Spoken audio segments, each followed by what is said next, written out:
Hey, everybody. Welcome back to our latest episode of Tech Talk. I'm joined with Janice Zhen, who teaches science. Janice, if you could go ahead and tell us a little about yourself, how you got to Walnut High School, and what you teach. Hi, everyone. I'm Janice, and I've been at Walnut High School for 20 years, if I remember correctly. I think this is my 20th year. And for my entire teaching career, this is my 22nd year. The first 2 years, I was at two other schools. First year, I taught at ninth grade biology, and then second year, I taught seventh grade life science at a middle school. And then I decided to come to Walnut High School. And then for the 20 years here, I've been teaching biology and biology honors and also IB biology. So Wow. that's why I've been teaching. What a way to celebrate your 20th anniversary year of Walnut by being in distance learning all year. I know, so exciting. I bet. So last year around March, we were told we were getting shut down for 5 weeks, and it's never stopped. What was that transition like, especially for a science teacher? I know that labs are involved. What was that transition like from live in person to distance learning? Right. It was a really big challenge, and especially ended very, very suddenly. I still remember that day, that last day, the Friday of that week. It was that last day that we were just still waiting to see if the school was going to close. That day I was absent. So I wasn't even at school. My student teacher was actually teaching for me. And so, I got the news around 5 o'clock in the afternoon that, oh yeah, we're going to close. And so at that time, I felt really pressured, to come up with all the lesson plans, and we didn't know how we're going to continue. And of course, all my stuff was in the classroom, like all over the place. And so the following week, I guess we were given 2 days to go back to the classroom to kind of like organize and pick up whatever that we wanted to use. And so I had an opportunity to go back and then try to think about what was left in that semester to cover, and then pick up just like some basic stuff and maybe the materials that I would need for the rest of the semester. And that was it. And then we just like started teaching at home. But for science, I think that the biggest challenge is the labs and the experiments. And so that students are not able to do any kind of hands-ons anymore because they will rely more on like the virtual labs. And so I was thinking of ways to like maybe engage the students more, because we weren't really given that much time, to come up with like new lesson plans or new things to try. And so just based on what I had, I tried to do like demo of the lab online, and then show it to the students so that they could still collect data by making observations, and then still be able to like make analysis and then make conclusions based on those data. So that's what I did back in April and May. And also we were able to come up with some like virtual labs for students to do. And there were a lot of the virtual labs online that we could use. And we also collaborated with the other biology teachers. And, we were able to just come up with some quick lesson plans to, for the time being. And so, yeah, so we were able to finish the semester, still pretty, giving students pretty a lot of opportunities to learn. I gotta say, because Bryn was the first person we had on here, and she mentioned also the labs, and then she also mentioned kind of like how close she works together with the science department. Can you guys? It's great to hear teachers collaborating with other teachers, especially when they're right on campus. Can you talk a little bit about that collaboration within your department? Yeah, so all the bio teachers, like regular bio, honors bio, we basically talk every day, and we have like a group chat, and we just like every time when we think of an idea, we just throw it in, and then everybody chimes in, and we kind of just talk about it, and then just bounce ideas off of each other. And that's how we come up with some lesson plans. And then, oh, you've done it, and how did it go? Oh, it works very, very well. And then so maybe we can try it again, in another class. And so that's how we collaborated. And we also share a lot of the materials together, and also try to discuss what is the best use of some materials or some lessons and things like that. So I think collaboration at this particular time is it is important, but at this particular time it's especially important so that we can always get some idea and save some time too. Yeah, I agree with that 100%. As you guys came back to school this year, what was the sort of, like, how are you guys thinking things were going to change? Because I think we were all just trying to survive in spring, just get it over with. We got to get through this. Let's get the material out. But when you realize we were going to be in this for a while, what did you guys come up with for ideas and how you would do things differently? I think with basically whatever we did in the last semester, the good things that we think that we could still keep and still, continue, we kind of build on that. And then whatever that we used to do in classroom, we try to modify it or think of ways to do it a little bit differently, but still teach the same content. But then again, it takes a lot of time to really organize all the lessons and then try it out and then discuss it and then see how the students' learning results are. So at this time, we are still kind of like in the trying stage, by trial and error. We Right. kind of know what works and what doesn't work. So what's kind of your, I've seen some of the stuff you've shared with me that you're doing in the classroom. Like what's kind of the stuff that you want to highlight, talk about to show other teachers this is what you're doing in the classroom right now?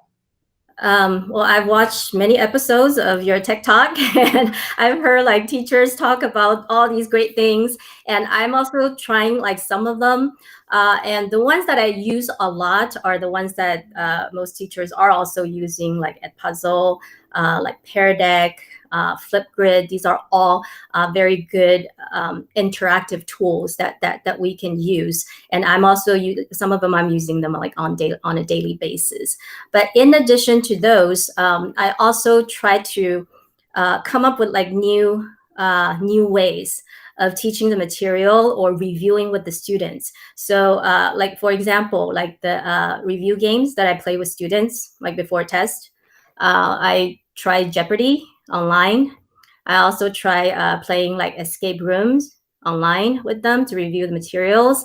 And we also play these games like guess the word. It's kind of like charade, but then it's you have to verbally talk about it. So those are the type of like review games that I feel students are more engaged. And they feel like it's something new that that they maybe tried before, but then this is kind of like a modification of those games that can be played online. And I can see that students really enjoy it, and then they also did well on the test. So I guess it worked. So during distance learning, one of the things that we keep hearing about is the social emotional aspect of students, and they're struggling for that connection. In the folder you shared with me, you had something called agenda memes. Now, I clicked them on and I found those amusing. I thought they were really good. What made you go that way with using memes? And then how's the reaction to the students seeing those? What's that been like?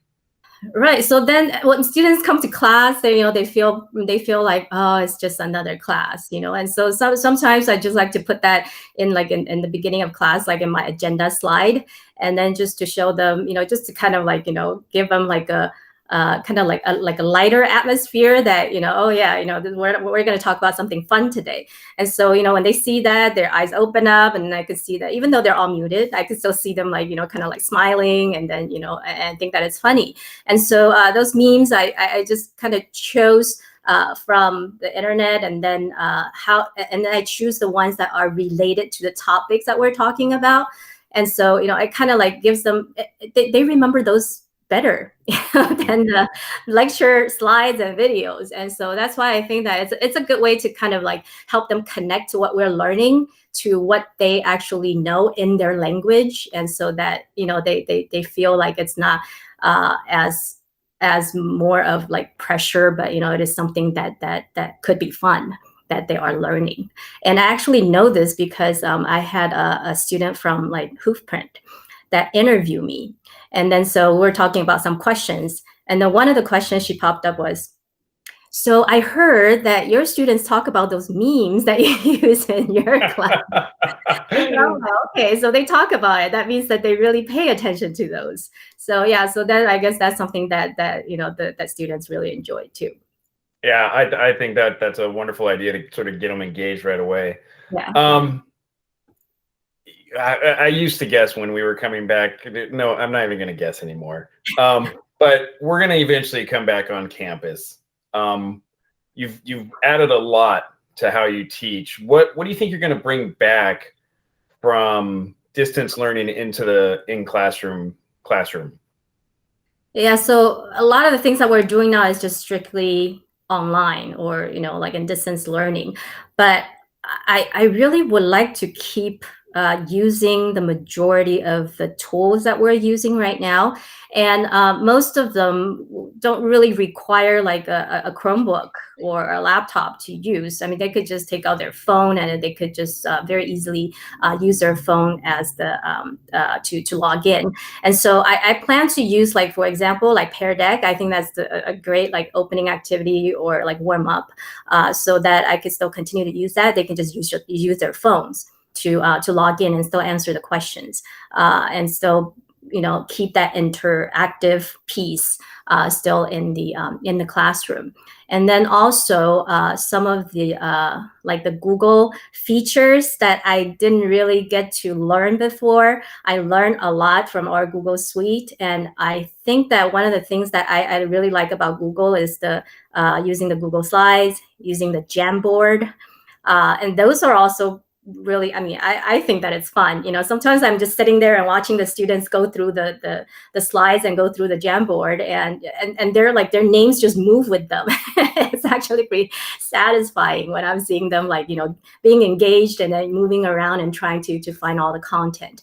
So I plan to continue to use that too when we return to school, because that's how they can collaborate. And that's how they can use the shared documents.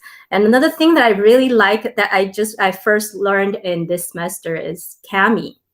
So I really like using Kami too. And, the students can just, just type on the PDF document, and they could also use that as a shared document to collaborate too. And that's what I just found too, just like Google Slides. And so I also have them use that too to like collaborate and then talk about this like stem cell research issue, like pros and cons, and then they're supposed to type their group decision on that Kami share document, and then submit it. So I think that's also one thing that I want to keep using too. So yeah, a lot of great stuff that I learned. Yeah, I found out about Kami about 3 or 4 years ago. I had a classroom set of Chromebooks, and when I realized that it just allowed them to write directly on a PDF, I was like, what? There's no sort of like weird extension. I don't have to pay for this. Kami is really, really good. I'm glad to hear you're enjoying using it. Yeah, and I know that the students most of the students are learning it the first time this year too. And so that's why when I introduced it to them, they all started using it, and now they're all experts on it. They're better than using it. What do you miss most about being on campus? The human interactions, like with colleagues, with students, and being able to move around. Now that I just feel like I'm just like sitting in a chair, staring at the computer all day long, and there's really not much movement going around. And so I really feel like we all really need to get back to campus as soon as possible when it's all safe, and so that we could have that real human interaction again. And I think that the students miss that too. The students really need to have that kind of connection, with a real person next to them. So yeah, so that's what I miss about the most. Besides the human interaction, when we get back, like, what are you looking forward to? Well, I'm looking forward to like more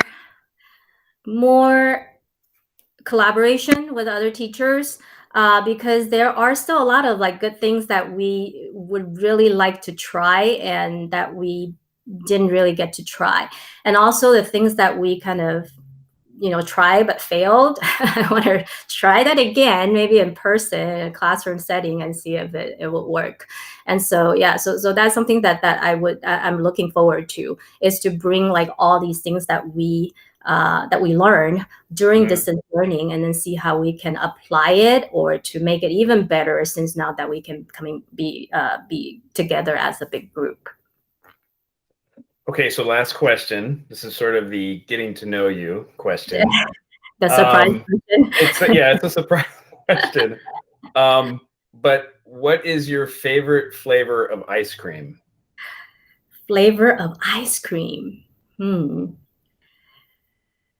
Yeah, I love ice cream, but I love like all kinds of ice cream. But my favorite one, if I have to pick, I would say green tea.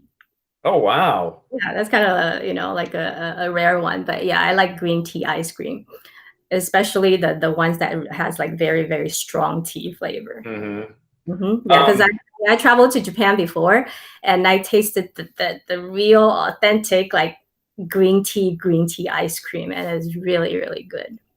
I had a student one time bring me a green tea Kit Kat, and I was like, I don't know, but it tasted really good. I enjoyed it. And now I'm like, oh man, I don't teach students anymore. I'm never going to get the green tea Kit Kats. Yeah, but that's my favorite. So even if I go to Yogurtland, like when I have yogurt, they also have green tea flavor. Oh, they do? That's where I was going to go. Like, where would you go to get that? So Yogurtland sells it? Yes. So, I love green tea.